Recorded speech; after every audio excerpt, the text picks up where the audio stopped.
वैशाली नगर स्थित जिला रसद विभाग की उचित मूल्य की दुकान संख्या 79 पर बुधवार को स्थानीय उपभोक्ताओं ने दुकान मालिक पर गड़बड़ी का आरोप लगाते हुए हंगामा खड़ा कर दिया। हंगामे की सूचना पर पहुंचे जिला रसद विभाग के प्रवर्तन अधिकारी ने गड़बड़ी के आरोप सही पाए और दुकानदार के विरुद्ध कार्रवाई की बात कही।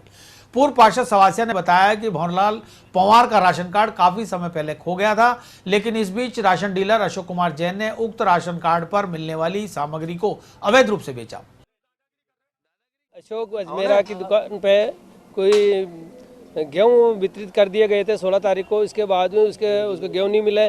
जैसे मेरे को जानकारी, मैं इधर आया, जनता ने सब ने विरोध किया। अफसर को डीएसओ फोन किया तो यहाँ नीरज जी साहब कोई आए हुए हैं, वो जानकारी कर रहे हैं। और उसमें इन्होंने ये घपला पाया गया कि एक भंवर गुजर को भंवरलाल पंवार को गेहूँ दिया गया था, परंतु वो उसको गेहूँ नहीं दिया, उसके खाते में चढ़ाया गया, तो बिल्कुल फर्जीवाड़ा किया गया। खुद ही एंट्री कर लेता है और हमारे को कह देता है वहाँ कोर्ट में जाओ, वहाँ जाके राशन ठीक करवा के लाओ, ये करो वो करो। और यहाँ है ना, हम कोर्ट में गए तो हमारे को वहाँ हमारी गेहूँ की एंट्री मिली कि हम तुम गेहूँ ले चुके हो। हम ये चाहते हैं दुकान वाला ही चेंज हो जाए। बहुत दिनों से ये धान लेकर लगा रखी है, साल 2 साल हो गए यार, घोटाला करते हैं। खुद ही एंट्री कर लेता है, खुद ही बेच देता है, खुद ही एंट्री कर लेता है। और टेम्पो वाले को बुला सकते हैं हम यहाँ पे, जो लेके जाता है इसका। यहाँ वहीं प्रवर्तन अधिकारी नीरज कुमार जैन ने दुकानदार के रजिस्टर और दस्तावेज जांचने के बाद शिकायत को सही पाया और बताया कि डीएसओ अग्रिम कार्रवाई करेंगी। मेरे पास डीएसओ मैडम का फ़ोन आया था कि वैशाली नगर में दुकान नंबर 79 है, जहाँ पर कुछ उपभोक्ता परेशान हो रहे हैं। वो उनके आदेश पर मैं यहाँ आया था। यहाँ देखा कि एक श्री भंवरलाल जी हैं, उनके कार्ड में वो बताते हैं कि उन्होंने गेहूँ नहीं लिया, जबकि जो उनकी कॉल डिटेल है उसमें उनका गेहूँ उठ चुका है। इसके बारे में पूरी विस्तृत जानकारी ली गई और प्रथम दृष्टया ये लग रहा है कि ये उनको जो आरोप लगाया है वो सही है जी। और इसके बाद और विस्तृत जांच और करके रिपोर्ट पेश की जाएगी। मैं इनको गेहूँ देने के तैयार हूँ, लेकिन ये लेना ही नहीं चाह रहे। सुबह से मैं कह रहा हूँ कि गेहूँ ले लो। दिया था क्या? नहीं, जो आरोप लगा रहे हैं कि मैंने एंट्री तो मतलब पहले ही करते हैं, जब ग्राहक जब आ जाते हैं इकट्ठे, ताकि नेट की प्रॉब्लम होने के कारण पहले एंट्री की जाती है। राशन कार्ड में हमारे राशन कार्ड में एंट्री माल देते थे। अभी क्या कहना चाहोगे आप? मैं तो ये कह रहा हूँ तकनीकी कारण से ये हुआ है, और मैं ग्राहक को माल देने के लिए तैयार हूँ, ग्राहक लेने को राजी नहीं है। द्रौपदी देवी सांवरमल सीनियर सेकेंडरी स्कूल प्रबंधन ने स्कूल के पूर्व कैशियर अविनाश जैन के खिलाफ सदर कोतवाली थाने में 46 लाख रुपए के गबन का मामला दर्ज करवाया है। पुलिस इस मामले में मुकदमा दर्ज होने के बाद तफ्तीश में जुट गई है। वहीं स्कूल प्रबंधन ने बुधवार को मीडिया को बैंक से निकलवाए गए असली स्टेटमेंट के साथ ही गबन करने वाले अविनाश द्वारा तैयार करवाए गए नकली स्टेटमेंट भी दिखाए। स्कूल प्रिंसिपल रंजना अग्रवाल ने बताया कि आरोपी कैशियर अविनाश जैन ने अमानत में खयानत कर स्कूल को लाखों रुपए का चूना लगाया है। इसके बाद जब उसे स्कूल में बुलाकर गबन की जानकारी ली तो उसने बेधड़क होकर कहा कि स्कूल का पैसा स्कूल को लौटा देगा, बस आप कार्रवाई वापस ले लें। जबकि उसने गबन किए रुपयों में से 15 लाख रुपए जिनको दिए वो लेकर भाग गए हैं, जबकि 30 लाख रुपया वो अपने ऐशो आराम पर खर्च कर चुका है।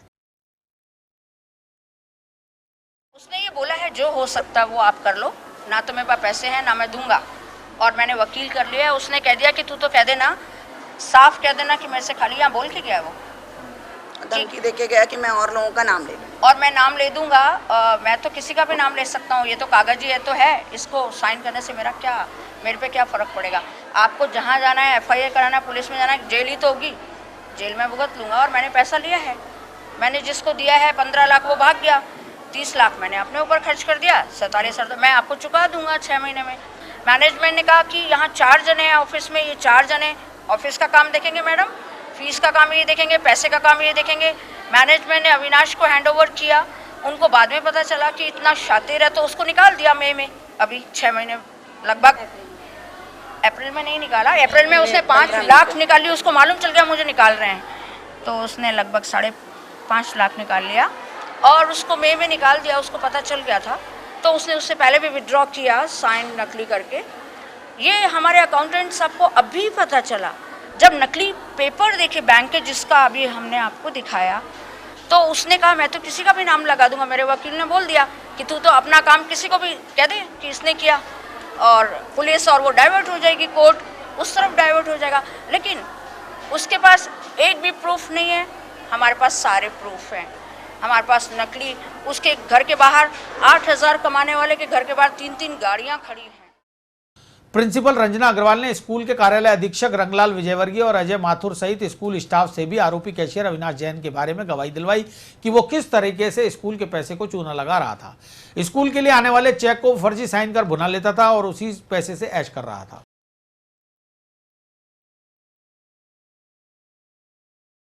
हमारे यहाँ लेखापाल श्री अविनाश कुमार जैन 25/2/2013 से 15/5/2016 तक कार्य करता था।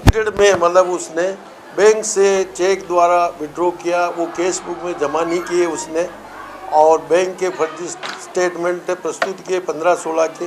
जब बैंक में जाके हमने ओरिजिनल स्टेटमेंट लाए, उसमें देखा तो जो विड्रॉल उसने चेक से किया वो राशि इसमें फर्जी स्टेटमेंट में नहीं पाई गई थी। ये 44,81,258 रुपये का उसने स्टैंप लिख के दिया। कहा कि मेरे बच्चे हो जाएंगे, आगे मत जाना। उन्होंने कहा से मेरे से गलती हो गई है, मैं माफ़ी चाहता हूँ और मेरे को माफ़ करो आप, और मैं ये पैसा आपको विद्यालय को लौटा दूंगा। नोटरी पब्लिक के अविनाश जी खुद मेरे साथ में गए थे और उन्होंने नोटरी वगैरह करवाई थी, मैं उसका गवाह हूँ। स्टाम्प पेपर पर उन्होंने मतलब जो राशि जो गबन करी है उसके लिए लिखा था और स्वेच्छा से मैं जिम्मेदार हूँ इसका और मैं वापस चुका दूंगा, ये सारा पूरा कंप्लीट लिखा था। बाद में फिर उसके बाद में वो लौटाए पैसे? हाँ, उसने बाद में कुछ पैसे लौटाए, कुछ नहीं, 1-1.5 लाख रुपए उसने लौटाए हैं और कहा बाकी मैं लौटा दूंगा। उसके बाद वो फिर आए नहीं। बहरहाल सदर कोतवाली थाना पुलिस आरोपी और पक्षकार दोनों ओर के बयानों के आधार पर तफ्तीश में जुटी हुई है।